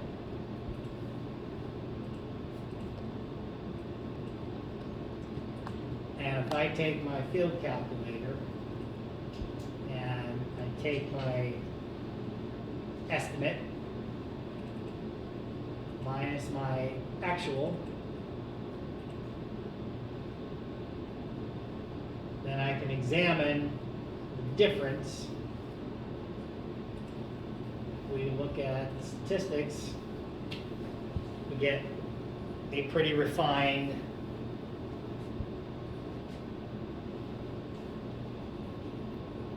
bell curve. It's positive or it's negatively skewed, because we have some of those outrageous numbers. But we want to be able to manage. We look at our standard deviation and our mean, and we can calculate a coefficient of variation around that to see how wide it is. But let's take a look at this with a little bit better of a histogram. We go to our customize and go to our geostatistical analyst. We drop this down and do our histogram. Let's see. That's it. And we scroll down to our difference. We can get an idea of how off our data is. So if we've got a mean of 26 calls for service for rodents, our standard deviation is 79. So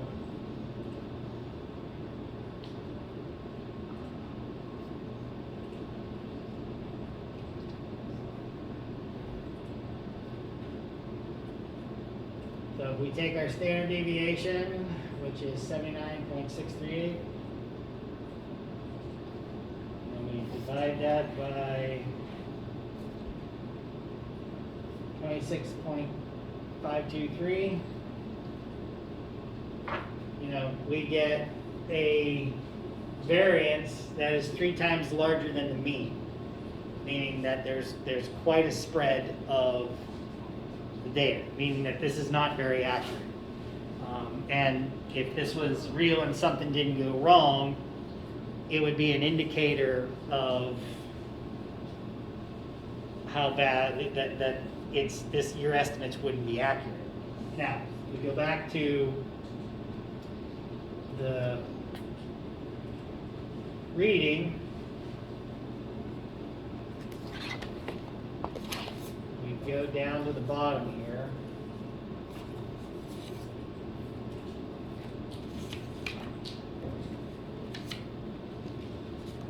You'll see this is the distribution before. You can see it's much different.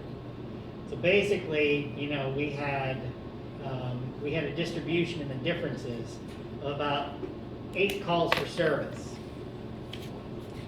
which is okay.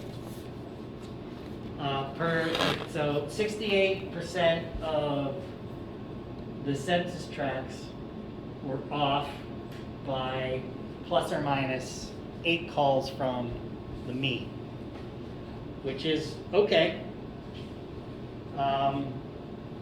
This is what a typical difference distribution should look like. It should be pretty asymmetric. Oftentimes it has a high kurtosis, because things typically don't deviate different amongst differences, whether it be by time or by, in this case, estimating from the actual. So, if you're you won't be able to do this if you're getting data from the census tract and you get a crosswalk yourself.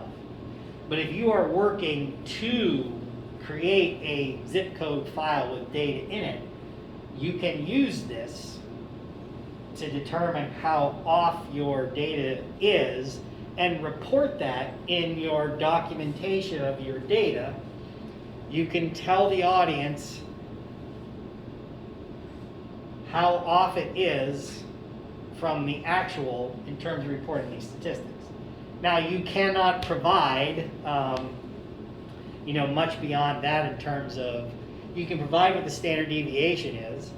That will give them an idea. If you give them the mean and the standard deviation, they can calculate this, or you can even calculate the coefficient of variation themselves, like we did for the census tracts.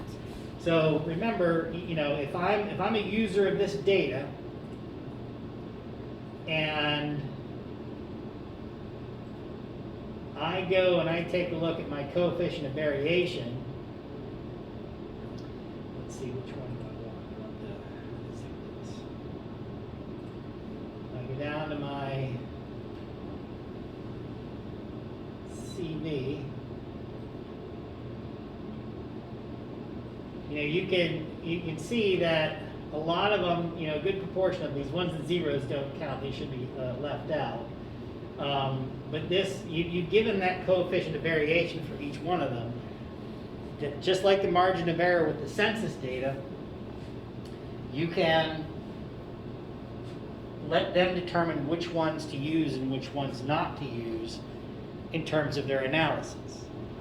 Any one of those ones that are, say, maybe about 66 and below, they might want to use. The ones above 66 there and getting up in towards 1, it's getting iffy. But you can allow your user to do that. So doing this kind of activity, because most don't do that. Most will just put out the zip code data, say, here's the counts, here's the rates, percentages, whatever it is. But you as data analysts or scientists, those are going to be enormously helpful for your research and transparency.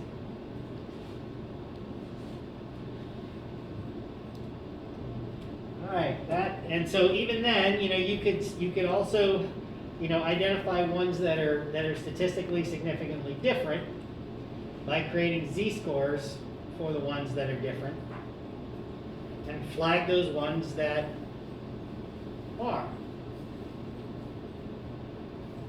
So that's basically how, and a lot of people do this. I mean, as I get contacted a lot, or like I said, our paper gets cited a lot, but they use it to go the opposite direction. At least they acknowledge the problems, but they don't want to go in this direction. They want to take their data up because they think that's going to be more accurate. But what did I show you in the zip code files is there's a lot more error there. By taking up, they think they're being more precise because they say, okay, well, we have the data certainty, this is the right count of the zip code level. And because we can overlap our census tracts with the zip codes, we have more certainty about those aggregate counts or rates or whatever it is at the zip code level. We're good. But what you've seen not only in my research, but the other examples that I showed you, how much using zip codes can screw up an analysis where it could have the complete opposite results of what you're looking for. And we've seen in our data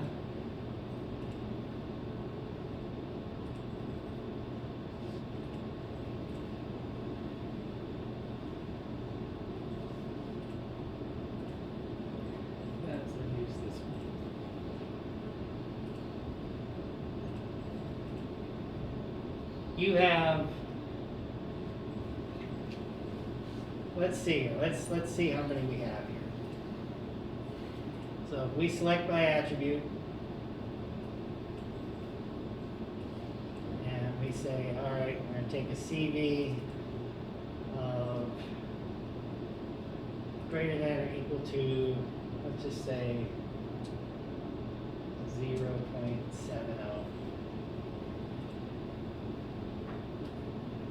You have nearly a quarter of your zip codes that have a significantly high amount of variance to them. Where any point estimates that you do or use in an analysis are going to be subject to a lot of error. And potentially a number of them that would reverse their trends. So if you're doing, everybody know about place-based policies? Okay, place-based policies are policies that governments use to target places for infused resources or some special attention. And if you do an analysis like this and there's any flipped results like I found in my analysis in North Carolina, then you're sending stuff in the wrong places. Or you're ignoring places that shouldn't be ignored. If we would have used the census tract analysis with the county executives in Charlotte, they'd have been going to that northwest side of the county to focus their efforts on dealing with foreclosures and crime. But instead, the block groups ended up showing us that that's not really the case. A lot more of it is towards the northeast.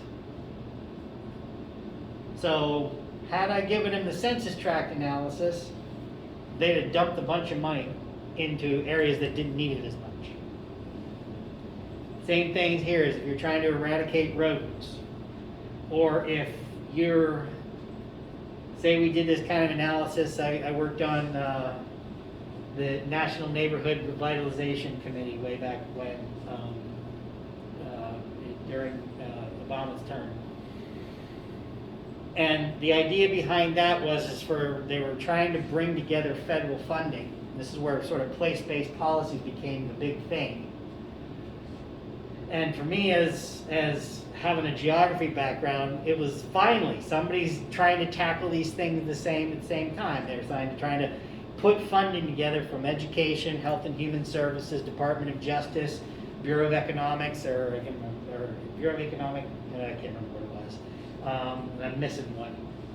There was a big one in there where we were putting grants together, allowing places to apply for grants that they would get education, health, economic development, and crime fighting or criminal justice resources to target at the neighborhoods at the same time. Because prior to that, the idea was like, hey, we're going to do our criminal justice thing over here, and you guys with the health and human services or the education, that was the other one, the education. You do your thing, you tell us how it goes, and we'll keep you apprised too. Well, neighborhood redevelopment doesn't work like that. You got to tackle these things simultaneously. So they use these place-based policies and analyses like this to be able to target particular places. And so if you don't get it right, then your best efforts can go for naught or maybe even damage it. So anyway, the task will be to crosswalk the data. The assignment will there's going to be less writing, if any, this time. I'm more looking for you to be able to crosswalk the data and understand what estimation means. So if there is any writing, it'll be about what that means and sort of describe that process, but it'll be minimal this time, if any. Because we're going to be doing other things in the upcoming assignments where they'll be writing more interpretation. This is about a task that you will likely encounter and have to do and replicate, as well as understand and make decisions about. So that's what I want you to focus on is being able to do that particular task, as well as replicating somebody else's work. Because you're going to get out there, if you haven't already as a graduate, those of you who are graduate students, where your professors are like, hand you a paper and say, I want you to do this analysis on my data. Replicate this project.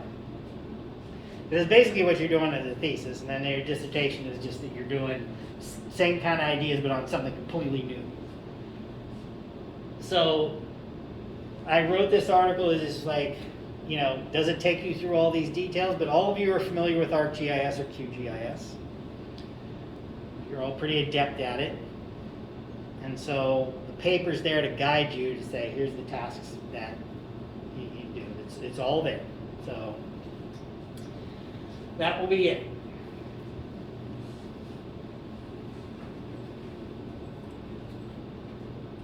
I will, though, say that I will look for a video in the previous 2 classes where I did this. If it's different data, I'll post the video. That way, you'll have something that's not this to follow along with and say, all right, I got to figure out how to do this with the data. I can't guarantee you that I did, because I've done this twice now over the pandemic, and I was actually busy teaching a lot more courses than I normally did because it was online. I didn't have to go anywhere. So I can't remember which class I did what for what. So I'll do anything I can to help you, but I do want you to, this one's meant for replication. And so even if the video can be a stand-in for the paper, you still should read the paper because the paper will be this data. So you'll be able to check your work to some degree. The video won't be the same data, but you'll be able to follow the process. So hopefully I have it for you to post so that you have 2 sources of something to say, I can replicate that. So we'll see what we can do. All right?